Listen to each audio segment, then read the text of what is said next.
곧 예배가 시작됩니다. 온라인으로 하나님께 드리는 예배에 정성을 다해 임해 주시기 바랍니다.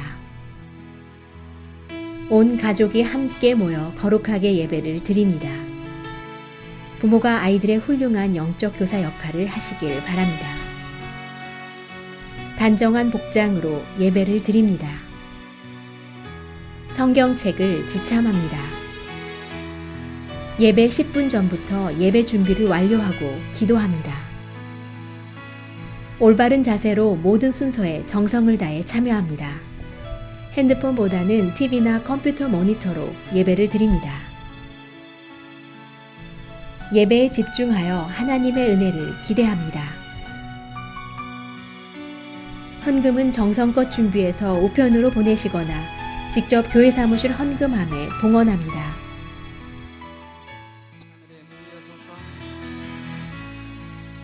하늘의 문을 여소서, 이곳을 주목하소서. 주를 향한 노래가 꺼지지 않으니 하늘을 열고 오소서.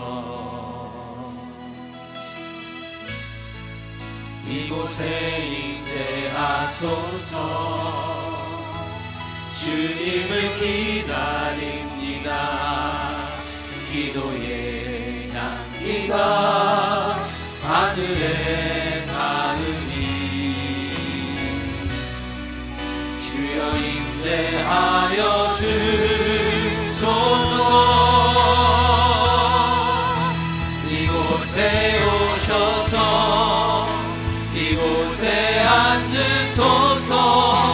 이곳에서 드리는 예배를 받으소서. 주님의 이름만이, 오직 주의 이름만 이곳에 있으니. 한 번 더 고백합시다. 하늘의 문을 여소서. 하늘의 문을 여소서. 이곳을 주목하소서. 주를 향한 노래가 꺼지지 않으니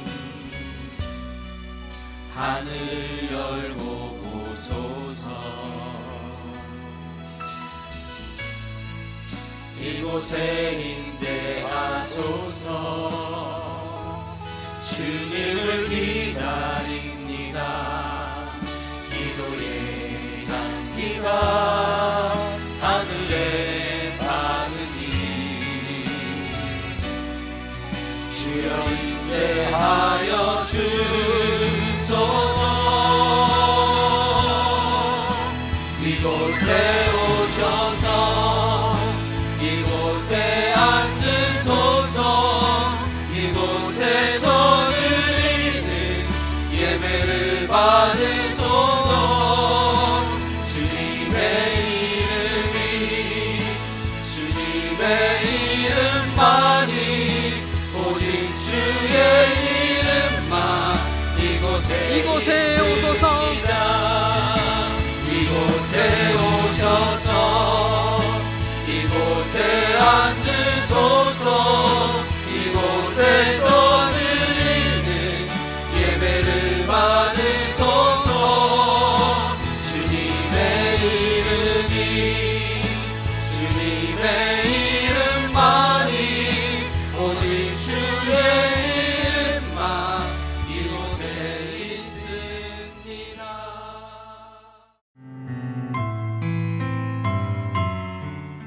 하나님 아버지, 거룩하고 복된 날 하나님을 예배하는 자리에 있게 해 주셔서 감사합니다. 세상 즐거움으로 둔해진 우리의 영을 이 시간 회복시켜 주시고 우리의 마음과 생각과 뜻을 다하여 예배 드리기를 원합니다. 하나님 아버지, 지난 한 주간도 바쁘다는 핑계로 주님께 무릎 꿇기보다는 제 경험과 지식으로 계획하였고 판단하였음을 고백합니다. 미련하고 연약한 모습을 용서하여 주시고 하나님 앞에 더 진실한 모습으로 정결한 모습으로 나아가기를 기도드립니다. 일찍이 주님이 크신 뜻과 섭리가 계셔서 이곳에 저희 교회를 세우시고 이끌어 주시며 부흥케 하시니 감사합니다. 주께서 저희 교회에 임하셔서 성령의 뜨거운 역사가 늘 살아 움직이며 생명이 넘치는 교회가 되게 하시옵소서. 저희 교회가 이 사회와 국가와 온 세계까지 뜨겁게 주의 말씀을 증거하며 복음에 앞장서는 교회가 되게 축복하여 주시옵소서. 하나님 아버지, 전 세계가 코로나로 인해 어려움에 있습니다. 오랜 시간 지속되면서 의료진과 모든 사람들이 지쳐가고 있습니다. 지금 진행되고 있는 백신 접종이 순조롭게 진행되어서 면역체가 잘 형성되길 원합니다. 코로나로 인해 변화된 우리의 일생생활과 예배의 모습들이 이전에 평범했던 일상으로 속히 돌아갈 수 있기를 원합니다. 하나님 아버지, 올해 세계 선교대회를 위하여 기획하고 있습니다. 하루빨리 코로나가 종식될 수 있게 도와주시옵소서. 선교지에서 복음을 위하여 수고하시는 선교사님들이 한 분도 빠짐없이 이곳에 오셔서 편안한 안식을 취하셔서 사역지에 돌아가셔서 주님의 지상명령, 사명을 잘 감당할 수 있게 도와주시옵소서. 오늘도 예배 가운데 함께 하실 하나님을 찬양합니다. 말씀 전하실 노희균 목사님께 능력에 능력을 더하사 살아계신 하나님을 증거하는 시간 되게 하옵소서. 예배의 모든 시종을 올려드립니다. 어둠이 영이 틈타지 않게 하시고 우리의 마음과 귀를 열어 주의 음성을 듣는 시간이 되게 하옵소서. 길이요 진리요 생명이신 예수 그리스도 이름으로 기도드립니다. 아멘.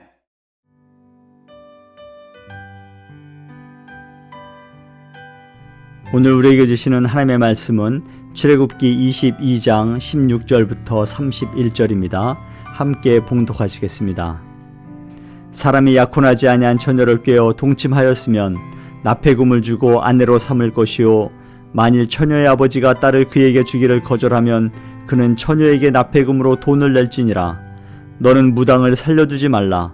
짐승과 행음하는 자는 반드시 죽일지니라. 여호와 외에 다른 신에게 제사를 드리는 자는 멸할지니라. 너는 이방 나그네를 압제하지 말며 그들을 학대하지 말라.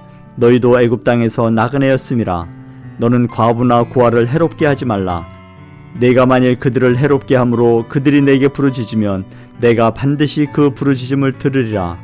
나의 노가 맹렬함으로 내가 칼로 너희를 죽이리니 너희의 아내는 과부가 되고 너희 자녀는 고아가 되리라. 내가 만일 너와 함께한 내 백성 중에서 가난한 자에게 돈을 구워주면 너는 그에게 채권자같이 하지 말며 이자를 받지 말 것이며 내가 만일 이웃의 옷을 전당 잡거든 해가 지기 전에 그에게 돌려보내라. 그것이 유일한 옷이라. 그것이 그의 알몸을 가릴 옷인즉 그가 무엇을 입고 자겠느냐. 그가 내게 부르짖으면 내가 들으리니 나는 자비로운 자임이니라. 너는 재판장을 모독하지 말며 백성의 지도자를 저주하지 말지니라. 너는 내가 추수한 것과 내가 짜낸 즙을 바치기를 더디하지 말지며 내 처음 난 아들들을 내게 줄지며 내 소와 양도 그와 같이 하되 이랫동안 어미와 함께 있게 하다가 여드레 만에 내게 줄지니라. 너희는 내게 거룩한 사람이 될지니 들에서 짐승에게 찢긴 동물의 고기를 먹지 말고 그것을 개에게 던질지니라. 아멘. 오늘 우리에게 주신 하나님의 말씀은 출애굽기 22장 16절부터 31절의 말씀입니다. 여러분, 우리가 성경 말씀을 묵상하고 배우는 그 목적이 무엇일까요? 바로 하나님을 잘 알고 그리고 하나님을 더욱 알아가고 또한 하나님의 그 말씀을 통해서 우리가 하나님을 닮아가기 위해서입니다. 우리가 때로는요, 이 말씀을 잘 이해하지 못할 때가 있습니다. 그리고 때로는요, 이 말씀이 우리의 마음에 와 닿지 않는 그러한 경우도 있지요. 여러분, 말씀을 공부하고 말씀을 배운다는 것의 근본적인 목적은 바로 하나님의 뜻을 알아가기 위해서입니다. 그래서 하나님을 더 알아가는 것이죠. 여러분, 우리가 말씀을 배우고 또 말씀을 묵상할 때 한 가지 우리가 노력해야 될 부분이 있습니다. 그것은 우리가 하나님의 말씀을 묵상하고 배울 때 우리 인간의 관점에서 하나님을 이해하고 하나님을 알려고 해서는 안 된다는 것이죠. 성경 말씀을 잘 이해하기 위해서는, 그리고 하나님을 잘 알기 위해서는 하나님을 그대로 있는 그대로 인정하는 것이 필요합니다. 어떠한 인위적인 방법이나 그러한 우리 삶의 경험이나 우리 삶의 지식으로 하나님을 알아가는 것이 그것도 중요하지만은 더 중요한 것은 하나님의 말씀을 있는 그대로 받아들이는 것이죠. 제가 지난주 주일 예배를 마치고 그리고 주일에 기타 사역의 일정을 마치고 저희 교회 집사님들과 이 소프트볼 운동을 함께 하였습니다. 저희가 매주 주일마다 함께 모여서 이 소프트볼 연습도 하고 또 게임도 갖게 되는데요.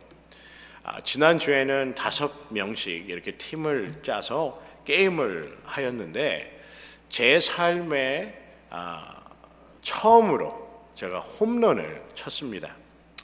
제가 전에도 한번 언급한 적이 있는데, 여러분과 함께 나눈 적이 있는데, 제가 고등학교 야구팀에서 이 구원투수라고 하죠, 클로저라고 하는데, 이 구원투수로 제가 야구를 하였지만 제 그 타율이라고 그러죠, 이 볼을 치는 그 확률을 이제 타율이라고 하는데, 그 타율이 0할 0푼입니다. 0.00이라는 것이죠. 한 번도 안타를 쳐본 적도 없고 1루에 나가본 적이 없습니다. 미국 고등학교에서는 이 투수도 이 타격을 하게, 이 타자로서 이 볼을 치게 되어 있기 때문에 항상 마지막 번호에 제가 나가서 이 타자석에 서게 되면 저희 3루 코치가 항상 번트를 해라, 1루에 주자가 있거나 뭐 2루에 주자가 있으면 항상 번트를 대라고 저한테 사인을 줘요. 그런데 사실 이 번트도 쉽지가 않습니다. 그래서 제 타율이 0할 0푼 0리입니다. 그래서 제가 이번에 홈런을 쳤다는 것은요, 제가 아무리 생각해도 이해가 가지 않는 거예요. 물론 소프트볼이 야구보다는 조금 더 볼을 맞추기가 쉽지요. 제가 주일에 가급적이면 이 소프트볼 연습에 참여하고 또 게임에도 참여하려고 노력을 하는데, 간혹 교회 사역이 늦게 마무리가 된다든지 또 주일 후에 회의가 있게 되면 이처럼 소프트볼 게임이나 연습에 참여를 못하게 됩니다. 그래서 이번 달은요, 거의 한 달 정도를 게임을 참석을 못하다가, 소프트볼에 연습을 참석을 못하다가 지난주에 처음으로 이제 참석을 했는데 제가 홈런을 친 것입니다.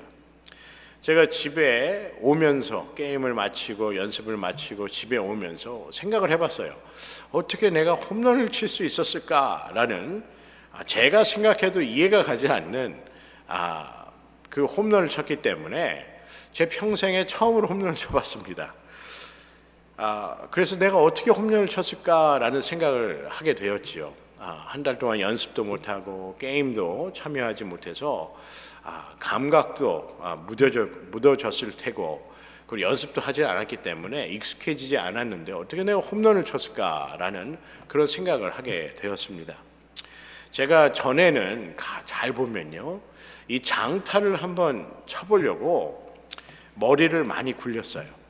볼이 이렇게 오면 이렇게 쳐볼까? 밀어도 쳐보고 당겨도 쳐보고 하여튼 머리를 많이 사용해서 소프트볼 게임에 임했지요.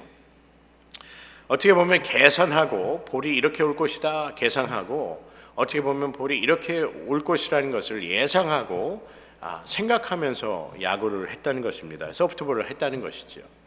그런데 이번에 홈런을 쳤을 때는요, 그러한 예상이나 계산을 하지 않고 타격을 한 것이 아니라 볼이 오는데도 그대로 배트가 따라서 나갔더니 자연스럽게 볼이 담장을 넘게 되었다는 것입니다. 생각하지도 않고 연구하지도 않고 그대로 볼이 오니까 그냥 본능적으로 자연스럽게 있는 대로 이 소프트볼, 이 볼을 따라갔더니 홈런을 쳤다는 것이죠. 이 경험을 하면서 오늘 설교 말씀을 준비하면서 그런 생각을 하게 되었습니다.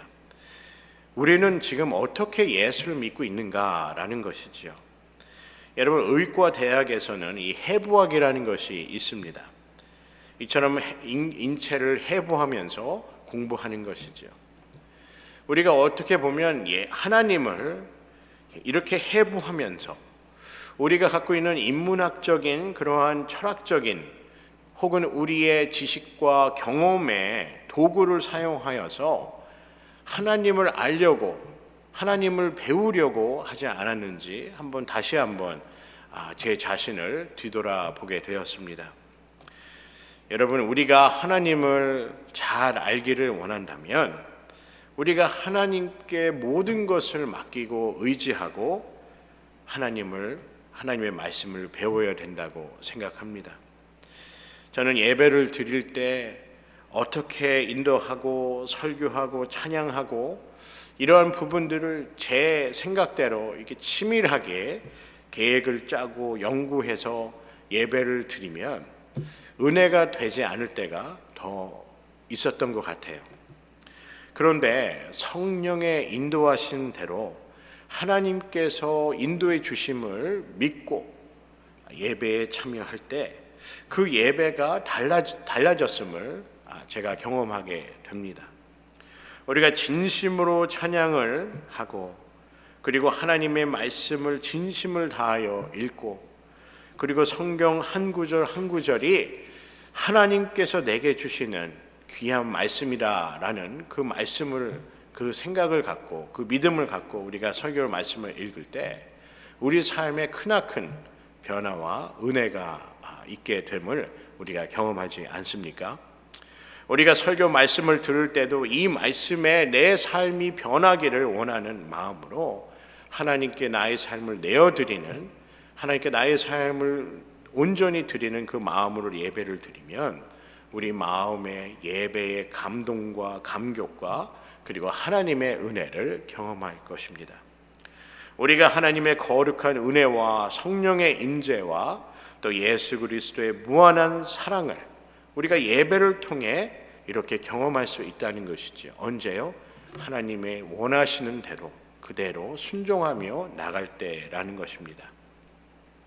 그런데 우리가 예배를 드릴 때 이러한 감격과 감동이 없는 이유가 무엇일까요?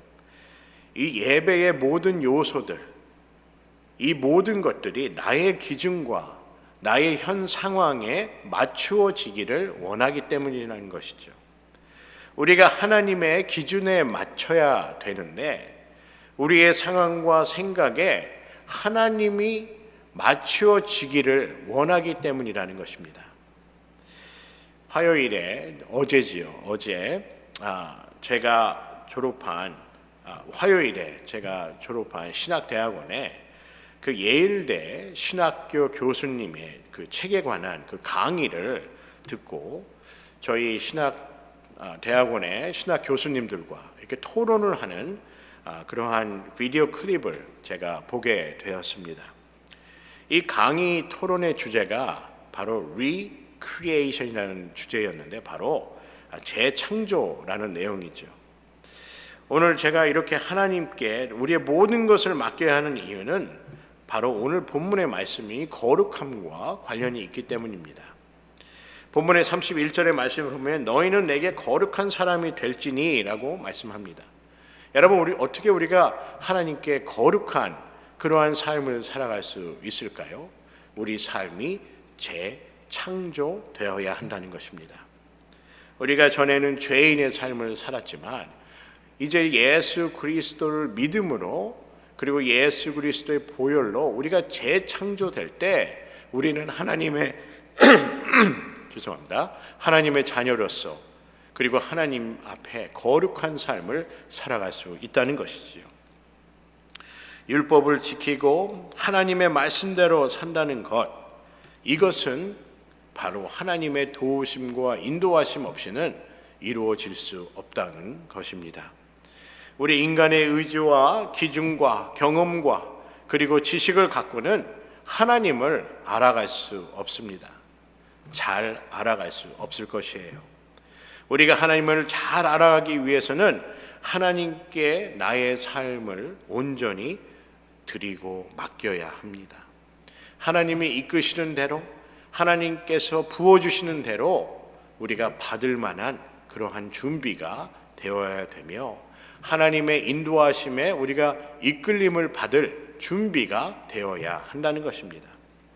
오늘 전체 본문의 말씀에 보면요, 16절과 17절에는 처녀와 동침한 자의 납폐금이라고 그러죠. 결혼 예물로 이렇게 보상하는 법에 관해서 말씀하고 있고, 18절부터 20절의 말씀에 보면요, 여호와 외에, 하나님 외에 다른 신에게 제사를 드리는 자, 무당과 또한 짐승과 행음하는 자를 처벌하라, 죽이라 라고 말씀합니다. 하나님 보시기에 거룩하지 않은 모습들이기 때문입니다. 21절부터 24절의 말씀에 보면 과부와 고아를 선하게 대하며, 25절부터 27절의 말씀에 보면 가난한 자를 보호해 주라 라고 말씀합니다. 그리고 28절에는 재판장과 지도자들을 존경하고, 29절과 30절의 말씀에 보면 하나님께 처음 난 소유를 하나님께 드리되 이처럼 어미와 함께 있다 8일째에 하나님께 바치라고 말씀합니다. 하나님의 소유라는 것이죠. 이러한 염소 혹은 양, 이런 모든 것들이 하나님께 거룩하게 바침을 하나님께 온전하게 드려야 됨을 말씀하고 있습니다. 이러한 하나님의 율법을 지켜야 되는 이유로, 결론으로 31절에 말씀하지요. 너희는 내게 거룩한 사람이 될지니 들에서 짐승에게 찢긴 동물의 고기를 먹지 말고 그것을 개에게 던질지니라 라고 말씀하고 있습니다. 우리는 하나님의 말씀을 순종하며 지켜야 된다는 것을 알고 있습니다. 이미 알고 있지만 이 말씀을 실천하는 것이 어렵다는 것이죠. 여러분, 우리의 삶을 매 순간 하나님께 온전히 맡기지 못하기 때문입니다. 하나님이 다스리는 그러한 삶이 아니라 우리가 우리 스스로를 다스리고자 하는 그러한 삶을 살 때 우리는 거룩한 성도의 삶을 살아갈 수 없습니다. 사도행전 10장에 보면요, 이 고넬료라는 사람이 천사의 음성을 듣고 베드로를 청하여 그의 집으로 초대를 하게 됩니다. 이 고넬료라는 사람은 지금으로 따지면 그때 당시에도 보면 이 로마의 사람입니다. 베드로가 전한 예수 그리스도의 복음을 듣고 말씀을 듣는 자들에게 성령이 내려오게 되죠. 고넬료가 사도 베드로를 초대를 하여서 그의 말씀을 베드로를 통해서 복음을 듣게 되었는데, 그때 성령이 임하였다고 말씀하고 있습니다.